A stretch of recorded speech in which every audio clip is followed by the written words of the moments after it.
আসসালামু আলাইকুম প্রিয় দর্শক। আশা করি আপনারা সকলেই ভালো আছেন। আজকে আমরা এই ভিডিওর মাঝে জানতে পারবো অরণ্যের কিনারায় এক মসজিদ, অর্থাৎ এক পিশাচ এবং এক হুজুরের মর্মান্তিক ভয়ানক গল্পের সম্পর্কে। তো বন্ধুরা, বেশি কথা না বলে মূল ভিডিও শুরু করা যাক। গ্রামের এক কোণে গভীর অরণ্যের পাশে একটি ছোট পুরনো মসজিদ। মসজিদটি বছরের পর বছর ধরে পরিত্যক্ত ছিল। মানুষ বলে রাত হলেই ওখানকার বাতাস ভারী হয়ে যায়, গাছপালা যেন কান্না করে। কেউ কেউ বলে ওখানে এক পিশাচ বাস করে। কেউ সাহস করে না রাতে ওদিকটায় যেতে। একদিন এক আল্লাহওয়ালা হুজুর, নাম তার মাওলানা করিমউদ্দিন, সেই মসজিদে এসে হাজির হলেন। তিনি বললেন, যেখানে মানুষ ভয় পায় সেখানে আল্লাহর ভয় নিয়ে দাঁড়ালে শয়তান পালায়। রাতে মাওলানা সাহেব ঈশার নামাজ পড়ে সেজদা শেষে কিছুক্ষণ ধ্যান করেন। হঠাৎ এক ঠান্ডা বাতাস বইতে শুরু করে। বাতাসের মধ্যে পচা গন্ধ, কিছু একটা। দেয়ালে ছায়া নড়ে ওঠে, আর তখনই হাজির হয় পিশাচ। পিশাচটি ছিল ভয়ানক। আগুনের মতো চোখ, লম্বা লম্বা নখ, রক্ত মাখা দাঁত। সে গর্জন করে বলে, এই জায়গা আমার, চলে যা, না হলে ছিঁড়ে খেয়ে ফেলবো। মাওলানা করিমউদ্দিন শান্তভাবে বলে উঠলেন, এই জমিন আল্লাহর, তুই কার তৈরি?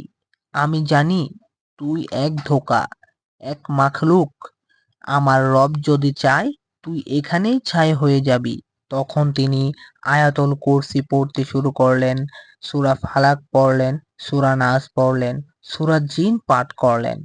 পিশাচ চিৎকার করে উঠে, মাথা ধরে কেঁপে ওঠে। সে আর এগুতে পারে না। পরদিন ফজরের নামাজের সময় পিশাচটি আবার আসে। তবে অবাকের বিষয় হলো, সে আর গর্জায় না। সে বলে, আমি এক সময় মানুষ ছিলাম, জুলুম করেছি, কালো জাদু করতাম। মারা যাওয়ার পর আত্মা মুক্তি পায়নি, আমার রূহ পিশাচে পরিণত হয়েছে। হুজুর তখন বললেন, তওবা কর, আল্লাহর দরজা বন্ধ হয়নি। যদি সত্যি চাও আমি তোমার জন্য দোয়া করব।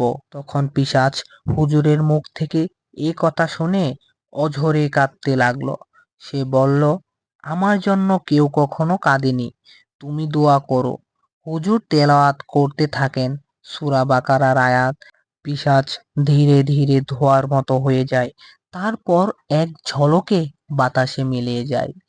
একটি পাথর, যেখানে সে দাঁড়িয়ে ছিল, সেখানে এখন শুধু একটি তাসবিহ পড়ে আছে।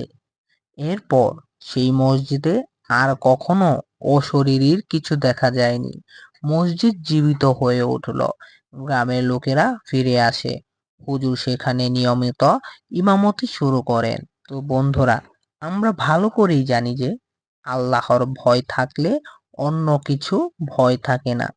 জিন, পিশাচ, অপশক্তি সবই সৃষ্ট মাখলুক। আল্লাহর ইচ্ছায় তারা আসে ও যায়। সত্যিকারের তওবা মানুষ বা অন্যকেও পরিশুদ্ধ করতে পারে। ধৈর্য, কোরআনের আয়াত এবং দিন, এগুলো অন্ধকারের আলোকিত করতে পারে। তো বন্ধুরা, এই গল্পে কোনো সাধারণ ভয়ের গল্প নয়।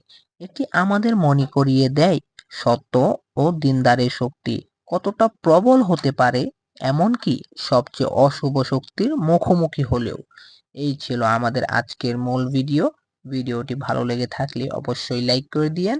চ্যানেলে নতুন হয়ে সাবস্ক্রাইব করে আমাদের পাশেই থাকবেন। আজকের মতো এখানেই বিদায় নিচ্ছি।